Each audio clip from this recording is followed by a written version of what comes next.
on the Newman Jets Audio Network. This is the Jetcast, the official podcast of Newman University Athletics, featuring exclusive interviews with coaches, players, administrators, and more. The Jetcast podcast is brought to you by South Central Sealing and Paving, online at SCSEALING.com.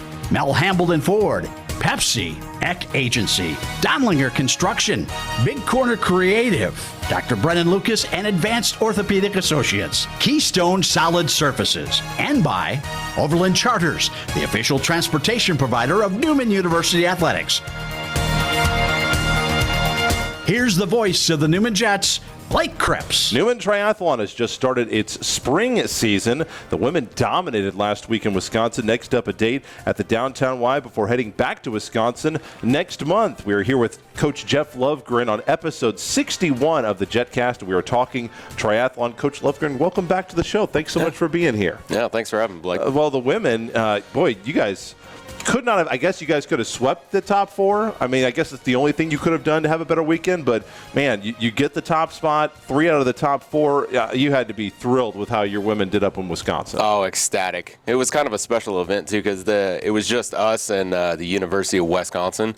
It was just a special invitation type deal, and they were, I think they thought they were going to dominate a little more than we did. So it was really fun to go in, and obviously that's their home turf, and have such a good showing. Well, against the Division I school, what was the level of competition like? Oh, they've always had an outstanding team.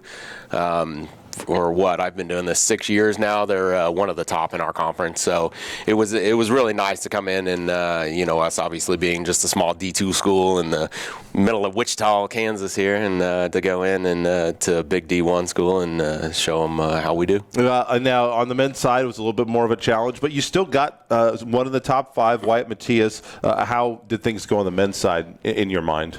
I think they went really well. We're not really strong on the men's side right now, but I think we've got some, good athletes that are in there. We always have a good showing for it, but we're struggling to hit top spot on the men's side a little bit right now, but we'll get back there. Now, on the women's side, when you go up to an event like that, I mean, obviously, the confidence level in your ladies has to be pretty huge to just kind of walk into a Big Ten environment and say, yeah, we're going to, just kind of impose our will on them a little bit. How exciting was that for you to watch as a coach, as kind of the underdogs going in to take on the big D1 school and seeing your ladies really perform like that? Oh, man.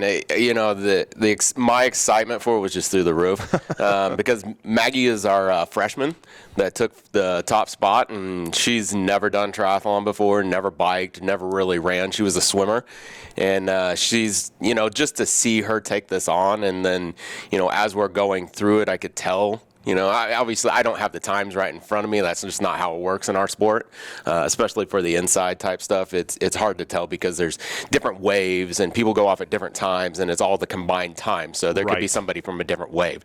So being indoors, I didn't know exactly where she was, but I knew she was up there, and I could just tell, she was working so hard for it, and I just kept giving her that encouragement. It was just amazing to see. It's just one of the highlights of why, and the reason why I love to do this. I think it was episode 51. We actually had Maggot, that's her nickname, on the show, and she was able to get down and dirty. I believe the only time we have had to actually use the expletive button on the show was for Maggot. So, hey, check her out. She is obviously going to be a force to be reckoned with in her Jet career.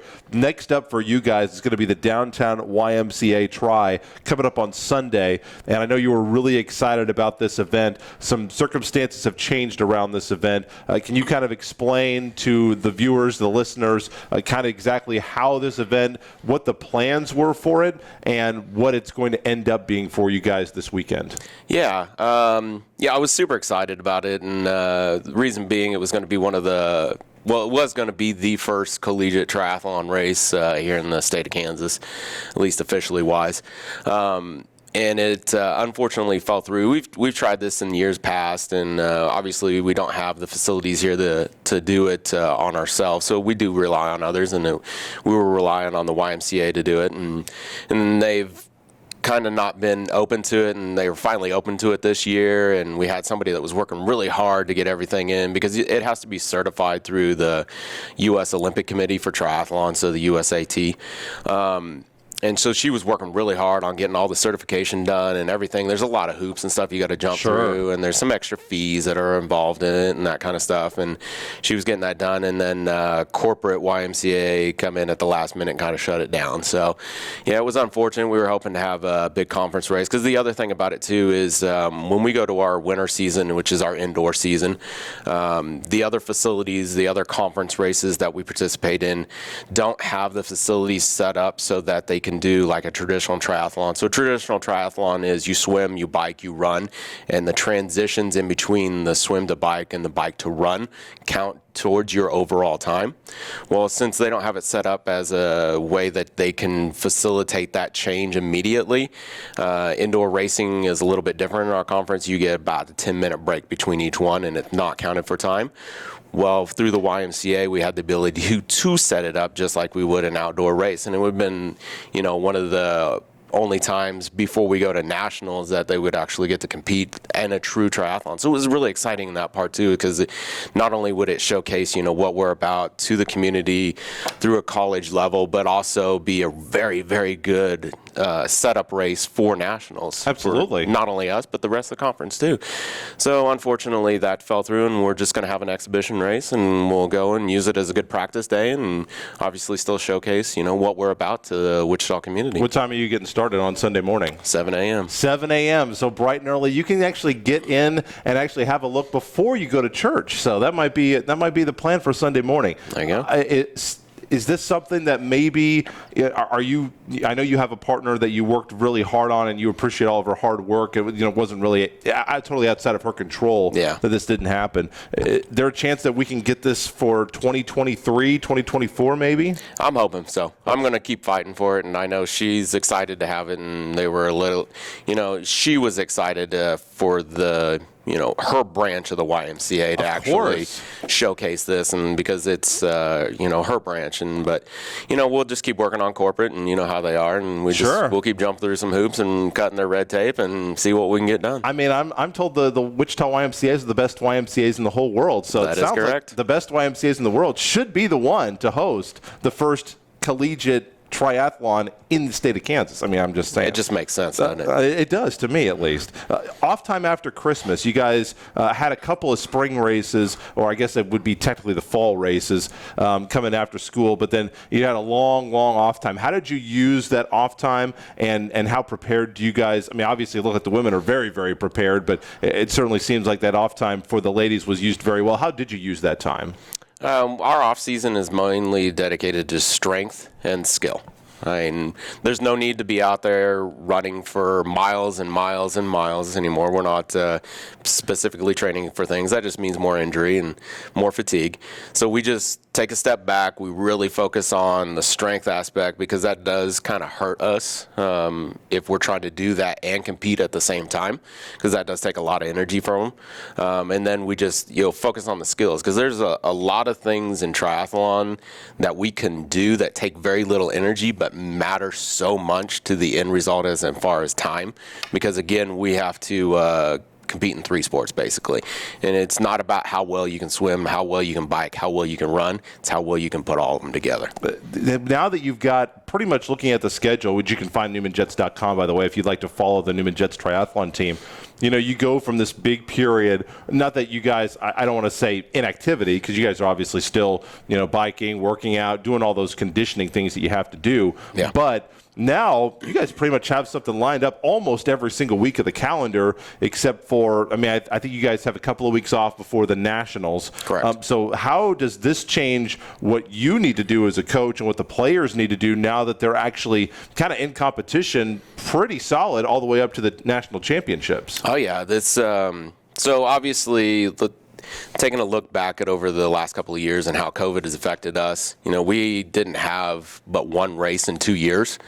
So we as a team made the conscious decision that we were going to race everything that was available to us for this school semester. So this is a pretty heavy schedule for us. This isn't something we would normally do. And the reason being is, it's You want the kids to have that experience, right? Yeah. We want them to have the experience, and seeing them race and seeing the energy that it's brought back to the team is super exciting. I remember you said in the first episode that we had you on, which again, check on newmanjets.com/podcast. We had him on along with Maggie Koenig from Wichita.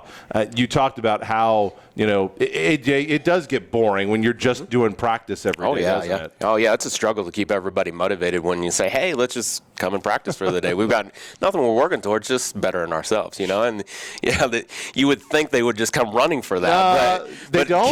Kids actually want to compete. It's funny, isn't it? Weird. Yeah, it's strange. So, no, it's brought this new life, this new energy. The other thing about it, too, is when we don't travel, there is not quite that opportunity to bond as there is when we go and travel and explore. And, when I go and do things, too, it's not about just the competition that we're going to. It's all about the overall experience for me, for my kids.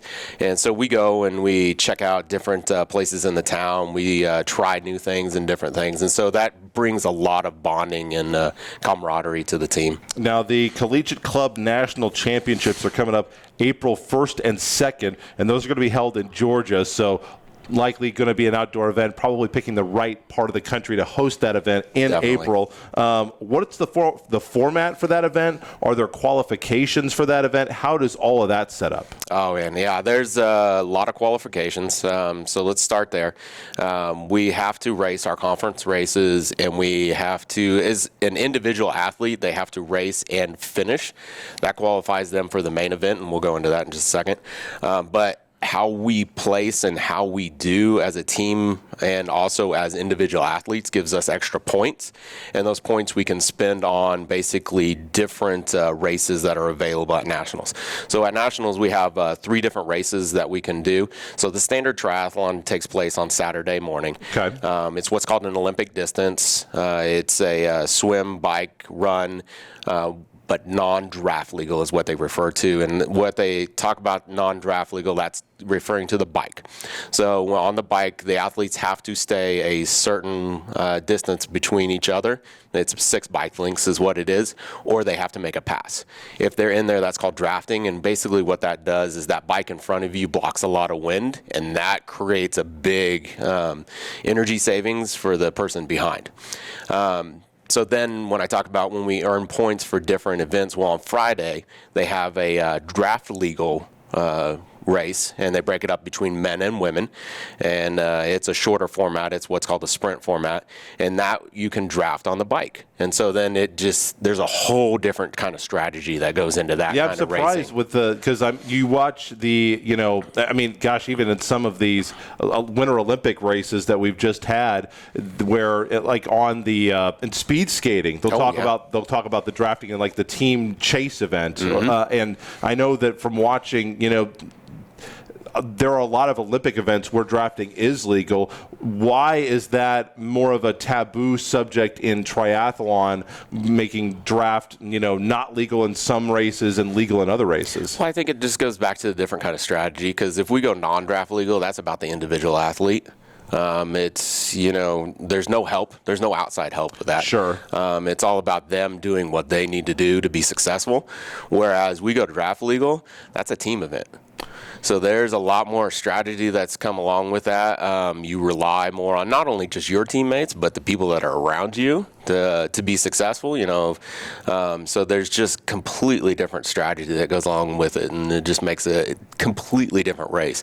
And so also speaking of that, one of the other events that we will get to take place in that I am super excited about is what's called the Mixed Teams Relay. Oh, okay. And it is a draft legal event, and basically what it is, it's 2 men and 2 women, and it alternates, so it'll go man, woman, and they'll basically do a super sprint triathlon. So that means they'll swim, bike, run, and then tag off to the next person. They'll swim, bike, run, tag off to the next person. We'll go all the way through, and it's the total time of the team that matters. And I think we've got a really strong mixed teams. Good chance. Yeah. Okay. Well, that's kind of what my last question for you is. I'll have you expand on that answer. Who do you think can threaten the podium? What is your goal? I mean, obviously, you'd like to have some good events leading up in all these. And by the way, just a reminder, they're going to have that event for you at the downtown YMCA on Sunday, 7 o'clock. So if you'd like to get out, see what this is all about. If you're a local high school student, maybe you're running cross country, and you're thinking, man, I'd like to maybe do something. I don't play sports, traditional sports in my school. Maybe this is something that I can do, and you want to stay home here and go to a Catholic university in Wichita.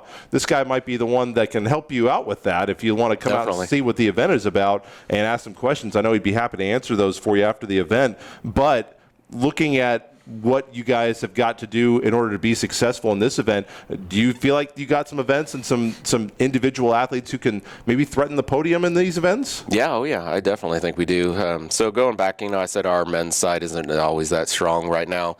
Wyatt is always a threat. He does better the longer we go in distance-wise. Okay, so as the distance goes, so he's more of an endurance kind of a guy. Yep. So I'm expecting him to do pretty well this year, especially at the Olympic distance-wise. He's going to be part of our mixed teams relay.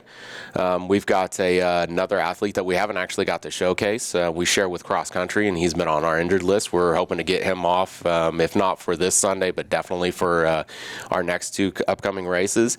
And he's faster than Wyatt is. So, wow. So he's going to be the other part of our mixed teams relay. And then we've got our top women, so Maggot, whatever you want to call her. And whatever, it depends on how she's doing that day, what I call her.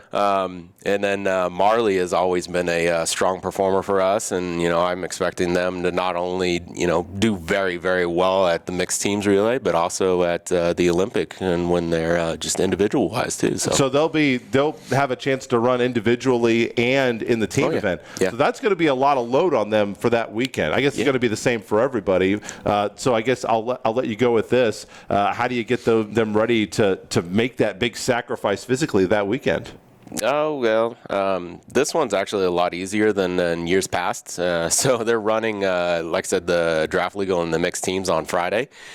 We used to have to go do the Olympic distance, which is the longest distance that they will actually ever race throughout the year, and then have a very short window of recovery and then go do mixed teams relay that same day. Oh my God.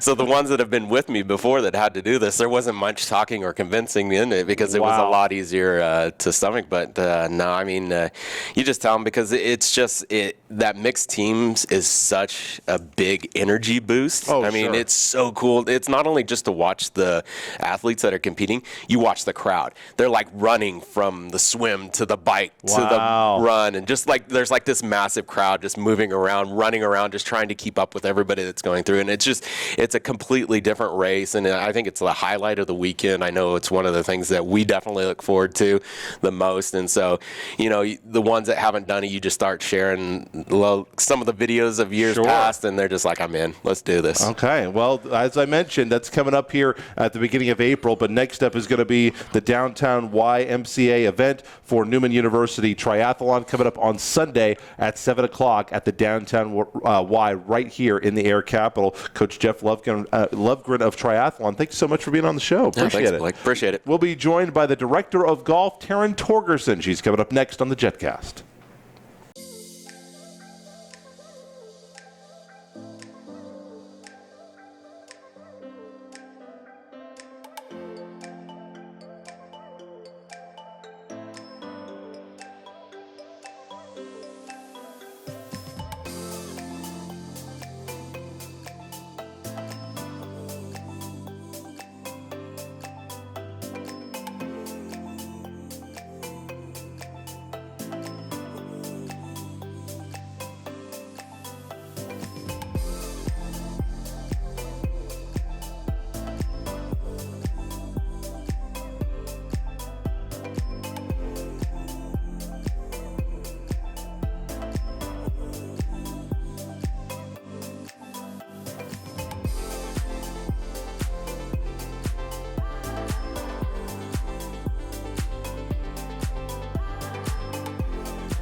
back here on the Jetcast, and Newman Golf is getting set to start very, very soon. Finally back after the Christmas break. We are here with the director of golf for the Newman University men's and women's teams. She is in her third season as the women's coach, her second season leading the men's program, and also her second season as kind of the overall director of the entire golf program. The men are heading to the Oklahoma City Gaillardia Country Club and the UCO Spring Invitational coming up on Monday and Tuesday next week. The women are not that far behind. Taryn Torgerson joining us on the show. Thank you so much for being here. Appreciate it. Thanks for having me, Blake. Well, so, you look back at this off season. How excited are you guys to finally get going again here after the Christmas break? Very excited. It feels like it's been forever since we wrapped up fall play there at the end of October. So we've had a few months of off season and family time over the Christmas and Thanksgiving breaks, but it's good to be back on campus.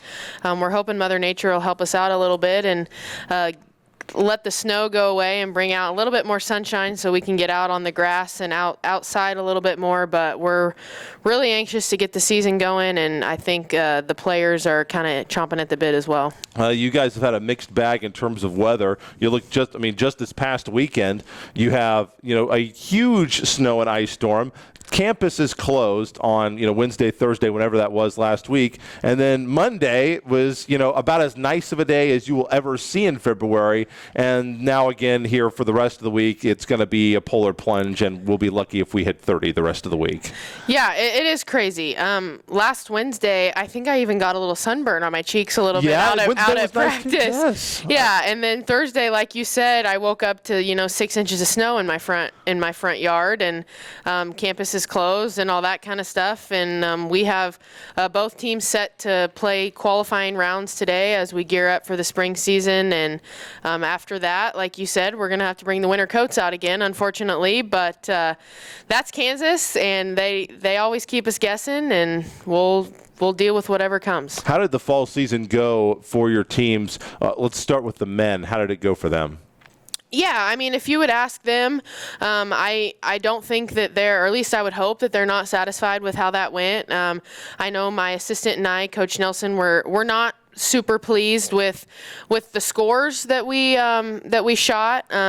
We do have a great group of guys, and they work hard, and they want to get better, which is nice, and they're open to getting better. But the scores definitely didn't come, whether that was, throwing shots away with short game or mental game and things like that. So we've kind of tried to individualize things a little bit more in the off season, and as we've prepared for spring, to kind of make sure every player is getting the attention that they need to drop shots, because then at the end of the day, if each player can drop a couple shots, then that in turn turns into a lot better team scores. So definitely hoping to improve on scores in the spring and kind of leave the fall in the past if we can. But that's the beauty of golf, is the sun comes out the next day and we get to go and keep playing, keep getting better. What about on the women's side? How did their fall go? It was good. It was good. We started off the season, I think, a little bit stronger than we finished it. With playing 4 freshmen in the lineup every week, it was new. There's a lot of things about college golf that are different than high school golf. High school golf, you're traveling 20 minutes down the road to play 18 holes or even 9 holes sometimes, whereas you're gone staying 2 nights in a hotel and all that kind of stuff. So we had 2 or 3 tournaments back to back at the end of the fall. So I think by the time we got done, we were a little gassed and a little bit tired and fatigued. But this is the most fun on both sides that I've ever had coaching. I have a great group of guys and a great group of girls, and the girls are hungry to get better. They're so coachable. They're so just great people, and they're going to go out and do amazing things on and off the golf course. What makes this group of men and women so much fun? Why are you enjoying this year so much?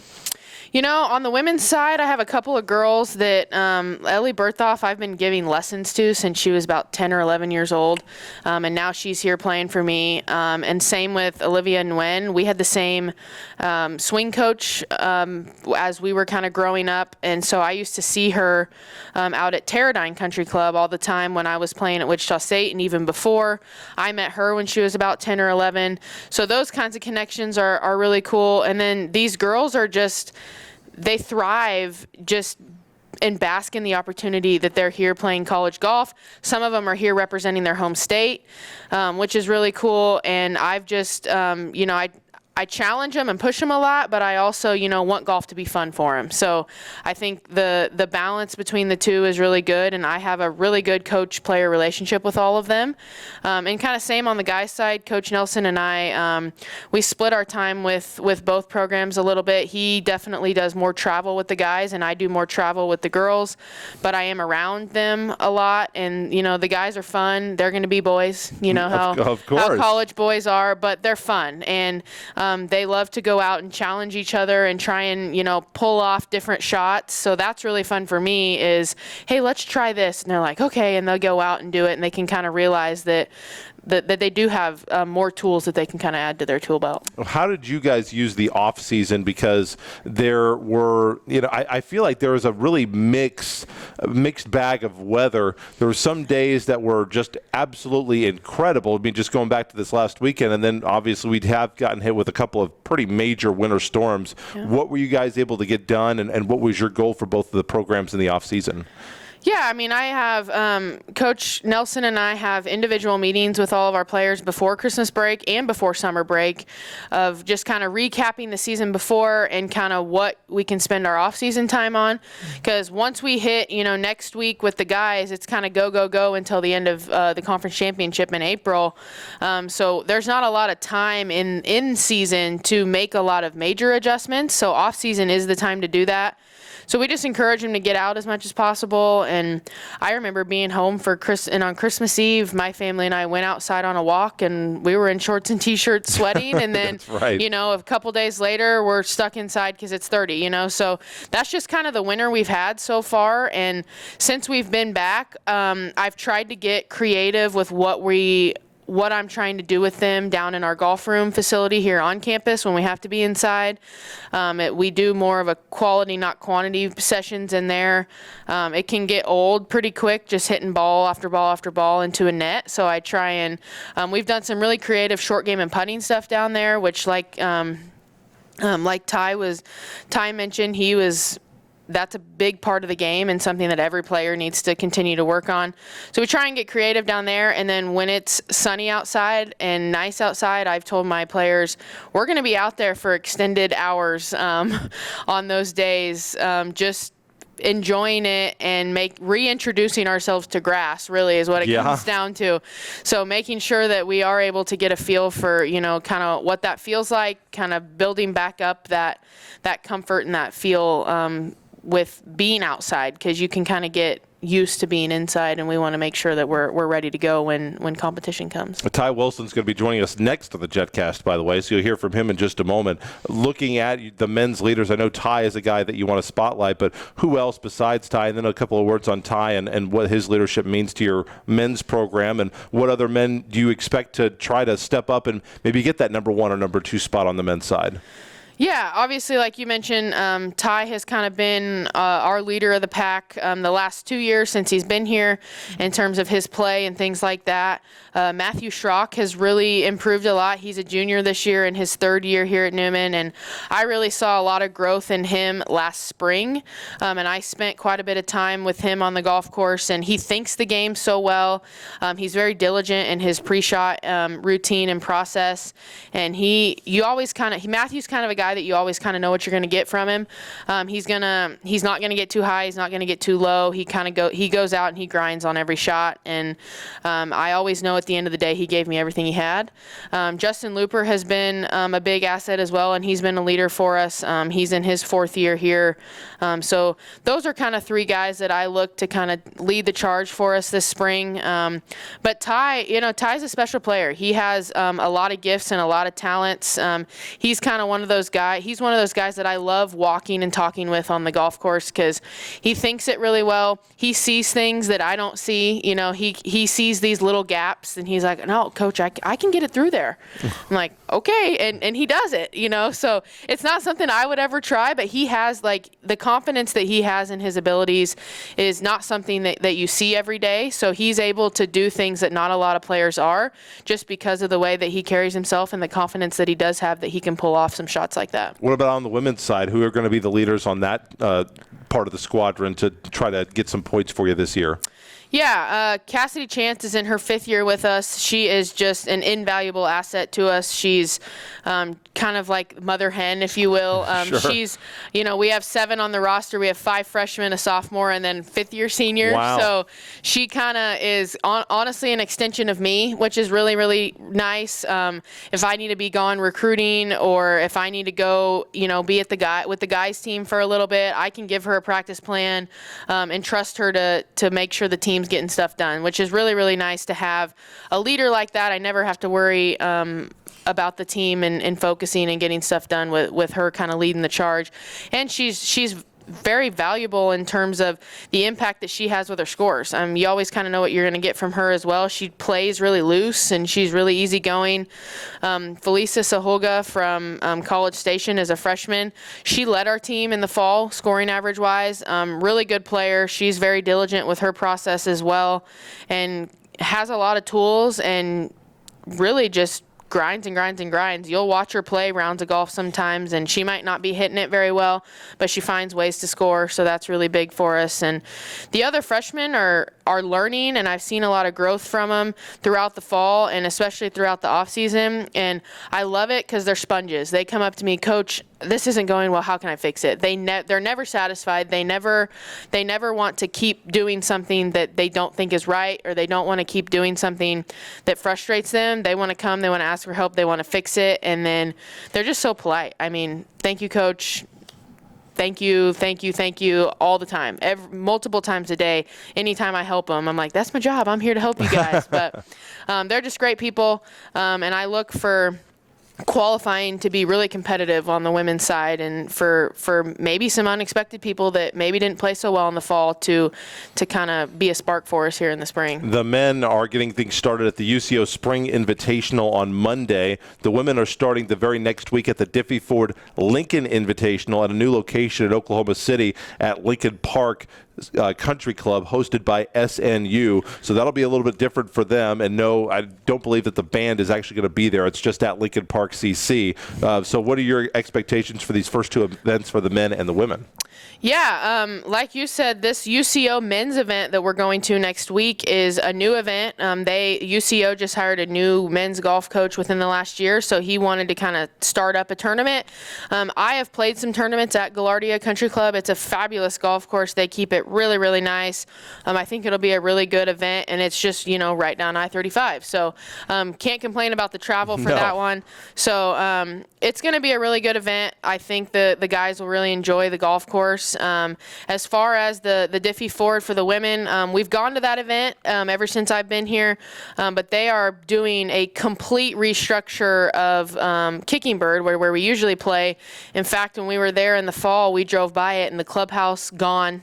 Wow. I mean, cart barn gone. Everything's gone. They're redoing it all, so it's going to be really, really cool, and I look forward to hopefully going back there next spring when they get everything. They're redoing, like, all the holes, so it'll be a really cool, basically like a brand new golf course for us to go see and tackle. But Lincoln Park is I've never been there. My assistant, Coach Nelson, grew up playing there, and he's actually going to that event with us. So that'll be a big advantage and asset for him to kind of lead the charge and kind of tell them and kind of provide more strategy from his perspective as he's played it before. So I think they'll both be good events. We're just excited to get it rolling, and it'll be a good 2 first events to kind of see where we're at and kind of see where we need to go from there. Well, you mentioned starting events. You're kind of getting into that game as well with the Newman women are hosting an event coming up at Sand Creek Station on April 4th and 5th, on Monday and Tuesday. So you're not that far away from having the Newman women hosting an event. How excited are you for that? I'm pumped. I mean, last year was the first year I've done it, and it's just, with COVID last year, we didn't get as many Newman people out there as we would have wanted since every sport was playing at the same time. But I'm hoping that my girls can get some of their classmates or fellow student athletes and some other coaches to come out and support them, just like they're able to do with other on-campus sports. And I'm actually hosting the designated MIAA fall event next fall for the men. So I have a couple big ones coming up, and MIAA Conference Championship for the women is also at Sand Creek Station about 10 to 12 days after my Newman Invitational. So, of course, that's kind of made the field in my event grow a little bit because they want to get a little bit Free of a preview. Right, exactly. A little bit of a preview and kind of see. So it should be a really big and competitive event. So it should be fun right before conference. Perfect timing. Final question for you. What are your expectations for both the men and the women this spring? Yeah, just putting their foot on the gas, and continuing to get better. We've talked a lot, especially on the women's side, about the mental side of it, because all of them have the talent that they need to go post good scores, but our minds kind of get in the way. Our minds can do a lot of really good things and a lot of really bad things for us. So they can get in the way of more than just a bad golf round, that's for sure. Yeah. So just, having them believe in themselves, and that's probably the hardest thing as a golf coach is I can't take the belief I have in them and instill it in them. They have to find it within themselves to have the confidence and the trust in the abilities and the things that we practice every day. They show me every day that they can do it, but they have to believe it when they get out on the golf course. And kind of the same with the guys. The guys play a little bit of a different format. They play 36 holes and then 18, whereas the girls just do 18-18. So I know on the 36th day is, staying focused for 36 holes is a lot. And it's hard, so making sure that we are being diligent, and you can't lose focus on any shot, or we could have penalty shots or things like that. So just kind of focusing on the things that we can control, and if we do that, I think the scores will follow.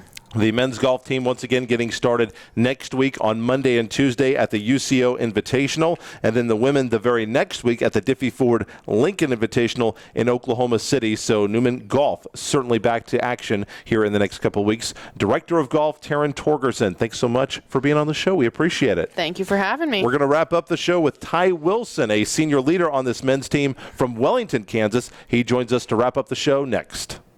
Where can you land the best Jet swag? The official online store of Newman University Athletics, NUJetsgear.com. The store features the greatest variety of Jets logo gear anywhere. The latest clothing styles and hats to Newman branded lawn chairs and office supplies and more. NUJetsgear.com is your place to purchase sports specific, alumni, parents, and hard to find Newman merchandise. Shop right now on your computer or phone. NUJetsgear.com or click the Shop Now button at NewmanJets.com. Wrapping up the show here, getting you set for Newman Jets golf this week on the Jetcast. And we are joined by a senior out of Wellington, Kansas, Ty Wilson, joining us on the show, a transfer in from Dodge City Community College to this Jet program. Ty, great to have you on the program. Thanks so much for being here. Thank you for inviting me. Well, off season for you guys. You guys have a spring season, and then now just getting back. Once again, they're going to be heading down to the UCO Spring Invite on Monday and Tuesday to kick off their spring season coming up here in just a little bit. How did you use the off season? Just tried to better ourselves as much as possible. It's tough in Kansas sometimes with weather. It gets kind of cold. You don't say. But sometimes you can find facilities that you can hit indoor with certain launch monitors. So this week, obviously, early on in the week, pretty nice. I think Monday was the one nice day. Any nerves with the fact that, the rest of the week looking pretty frigid from about Tuesday on? It was pretty cold, and it's looking like it's going to be a pretty cold weekend. Any trepidation with the fact that you're not maybe going to be able to get outside as often as you would like? Not so much as nerves, I would say, but it would be nice to be more prepared for our first tournament, even if it is in 7 days. Of course. But I think we're just going to go in our first tournament as ready as ever. How do you think the fall season went for you personally? I think I played decent.